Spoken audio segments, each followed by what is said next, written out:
Social media पर जैन समाज के सबसे लोकप्रिय जैन न्यूज चैनल महालक्ष्मी की ओर से आज आपके पास अष्टमी के बाद नवमी का दिन, बहुत पावन दिन कहते हैं। दिन दो तीर्थंकर एक कल्याणक, तीन के अंदर आज है हमारे 20वें तीर्थंकर का ज्ञान कल्याणक मुनि सुव्रत भगवान का। कल ही है उनका जन्म और तब कल्याणक। ऐसे दिन की पावन दिन साधक जय जिनेन्द्र के साथ आयु कर्म क्या क्या खेल खिलता है, आज उसकी बात करते हैं। पर सबसे पहले आप दिखा रहे हैं ये दृश्य, ये 30 अप्रैल के हैं, आपको दिखा भी चुके हैं। यहाँ पर आचार्य श्री सुनील सागर जी का कहते हैं 5 नसियों वाली सोनी जी की नसिया वाली नगरी अजमेर, जो हमारे आचार्य श्री है उनकी दीक्षा स्थली, दादा गुरु की जहाँ पर उन्होंने दीक्षा दी थी उनको, वह पावन धरा पर जब प्रवेश हुआ था ये 51 सालों में, यह दृश्य देख रहे हैं आप। इसके साथ क्या जुड़ा था, बस वही आज आपको दिखा रहे हैं। कुछ आप समझ गए हैं। जिस दिन ये प्रवेश हुआ 30 अप्रैल को, तो इनका आचार्य श्री का पहला आर पता कहाँ हुआ था? यहीं पर नारेली बनाए पास में ना तीर्थ, ज्ञानोदय तीर्थ जो बनवाया है मुनि श्री सुधा सागर जी बनवा रहे हैं, गजब का तीर्थ बना रहे हैं। उनके कोषाध्यक्ष है ना मिशे डालजी गदिया जी, उन्हीं के छोटे भाई हैं सुनील कुमार गदिया जी, उनके परिवार में आहार हुआ था। बहुत गजब का आहार थे। वह दृश्य जब देखे जिसने गदगद हो गए थे। पर फिर उसके बाद आज इसी तरह से पड़गाहन आज सुबह के दृश्य देख रहे हैं आप। प्रवचन के बाद और ये आर्मरथ पड़गाहन कर रहे थे आचार्य श्री सुनील सागर जी का, और इनमें थे सुनील कुमार गदिया जी भी। पड़गाहन हुआ और फिर पड़गाह के ले जा रहे थे। कहते हैं ऐसा सौभाग्य था कि कहते हैं आनंद आनंद आनंद का वातावरण था कि उसी समय ये जो आयु कर्म की रेखा थी उसने विराम लगा दिया, और सुनील गदिया जी आज हमारे बीच में उस समय अपने इस नश्वर शरीर छोड़ के चले दिए ऊर्ध्वगमन की ओर।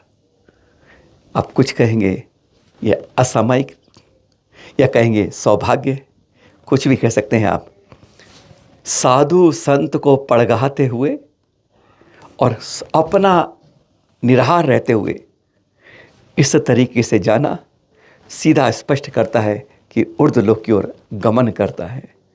भाव उत्तम थे, सब कुछ उत्तम था, और कैसे इस तरीके से इस दुनिया को छोड़ना भी सर्वोत्तम रहता है जब इस तरीके से पावन तिथियाँ मिलती हैं। कुछ इसके कुछ और चित्र बना सकते हैं, कुछ और सोच सकते हैं, पर यह है किसी परेशानी में नहीं, पड़गाहन करते करते, और यह इस नश्वर शरीर छोड़ना सचमुच एक प्रकार से एक नई रचित गाथा एक अनोखे रूप में लिख जाता है। पहले एक उपसंग, फिर 2, फिर 2, फिर 3, इस तरीके से अब तक 12 उपसंग का कुंडलपुर बड़े बाबा के सम्मोचन से विहार हो गया है। और आज हुआ नियापक श्रवण योग सागर जी का। कुछ दिनों से कुछ इस तरह की बातें आ रही हैं, उन पर विराम लगे और हम सब एक उस पर लगे। गुरुवर के संघ के अंदर बारंबार रमन करते हुए आज योग सागर जी का विहार हुआ।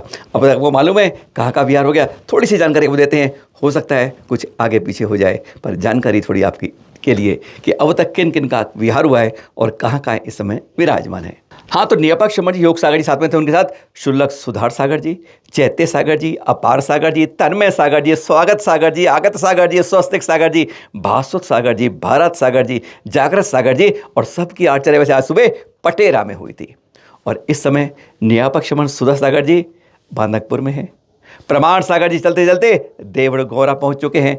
अक्षय सागर जी सत्संग चल रहे हैं, बक्सवा को क्रॉस कर चुके हैं। प्रणमय सागर जी किशनगढ़ के बाद खजुराहे की ओर संभवतः बढ़ रहे हैं।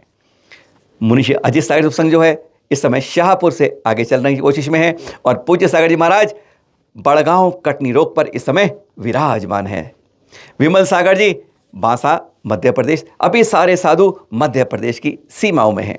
मुनिषी विराट सागर संघ इस समय देवडोंगरा की तरफ, जहां पर प्रमाण सागर जी, मुनिषी विशद सागर जी सनौधा की ओर, मुनिषी सौम्य सागर जी बाजना की ओर, मुनिषी विनम्र सागर जी शाहपुर की ओर, और मुनिषी निर्दोष सागर जी इस समय उम्मीद है कि वे नैनागिरी की ओर बढ़ रहे हैं। कल आपको जिस समय बताया था हमने कि इन लोगों के ऊपर कड़कटुमा दिल्ली की अदालत में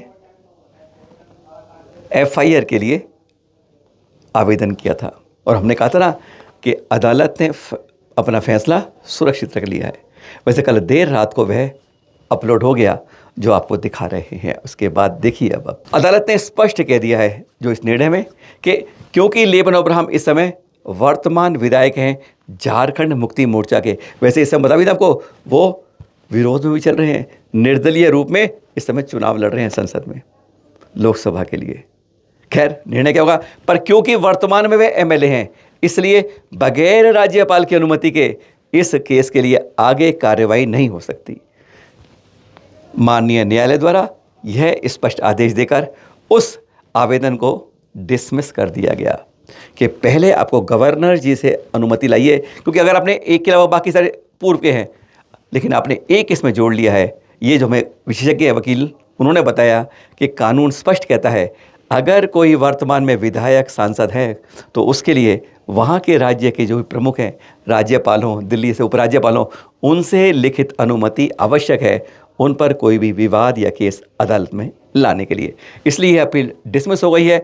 अब इस पर आगे कार्रवाई क्या होती है वह देखना होगा। इंदौर का यह सुमतिनाथ धाम दृश्य देख रहे हैं, कुछ समय पहले भी इसके पंचकर्णक आचार्य श्री विशुद्ध सागर करा, और ये गजब का कहते हैं अवतका 2024 का अनोखा पंचकर्णक हुआ था। अब इसके बारे में एक बहुत अच्छी घोषणा की गई है कि यहाँ पर जो भी दान आएगा, पहली बार ये है, और ये आपको जो सुना रहे हैं यहाँ के लिए नहीं, बाकी सारे पंचकर्णक सुन लीजिए, बाकी मंदिर वाले सुन लीजिए, कम से कम ऐसा करेंगे तो जरूर कुछ ना कुछ अच्छा लगेगा सभी समाजों को। हाँ, क्या कहा इन्होंने कि मंदिर में जो भी दान आएगा उसका उपयोग वृद्धों और बच्चों के कल्याण में ही किया जाएगा और उनके विकास के लिए ही यह योजनाएं बनाई जाएंगी। यह घोषणा कर दी है मनीष गोदा परिवार जी ने। एक बार हमारी बात पे नहीं, उनकी बात सुनिए, सुनाते हैं आपको, सुनिए जरा। है ना अच्छी बात, पर यह बात अपने अपने कान में अपनी अपनी कमेटियां जगह सुन लें और प्रयोग करें। अगर एक अंश अपने इस मंदिर मानव दान का अगर हम पुराने तीर्थों की सुरक्षा में और कल्याण के लिए काम करते हैं तो सचमुच वह कल्याण अधिक पुण्यशाली हो जाता है। सुनिए जरा। सुमति धाम की तरफ से मैं अपना पक्ष रखते हुए कहती हूँ कि जो सुमति धाम का ट्रस्ट है, सुमति धाम चैरिटेबल एंड रिलीजियस सोसाइटी है, वह मंदिर में आने वाले हर दान को हम किसी भी प्रकार के जैन समाज के वृद्धों के लिए और बच्चों के लिए ही इस्तेमाल करेंगे। ये मेरा और मनीष का दृढ़ संकल्प है और इसी चैरिटेबल ट्रस्ट से हम हमारे आने वाली पीढ़ियों की व्यवस्थाएं बिठाएंगे। और जाते जाते यह तस्वीर कुछ घोषणा बताने के लिए, जी हाँ, बस 4 मई तक वैनूर में भगवान बाहुबली का महामस्तका विशे हो रहा है और यहाँ पर चारुकीर्ति स्वामी जी भी हैं और उन्होंने ये स्पष्ट बता दिया है कि 4 मई को इस समय का यह महामस्तकानी में अंतिम अभिषेक होगा। बस आपके पास कितने दिन रह गए, गुरुवार आज चला ही गया, बस शुक्र और शनि 3 और 4 तारीख वैनूर में जो महामस्तक चल रहा है उसका समापन 4 मई शनिवार को होगा। फिर मिले आपके पास आज के पावन दिन। मुनि का ज्ञान कल्याणक कहते हैं 7499 वर्ष और 1 माह का ज्ञान कल्याणक था। 18 गंधर्व थे जिसे मल्लीनाथ प्रमुख गंधर्व थे। ऐसा ज्ञान कल्याणक हमारे अंदर के इस तिमिर को हटाए, अज्ञानता को हटाए, उसका अंधकार का छेदन करे, यही भावना भाएं। सादर जय जिनेंद्र।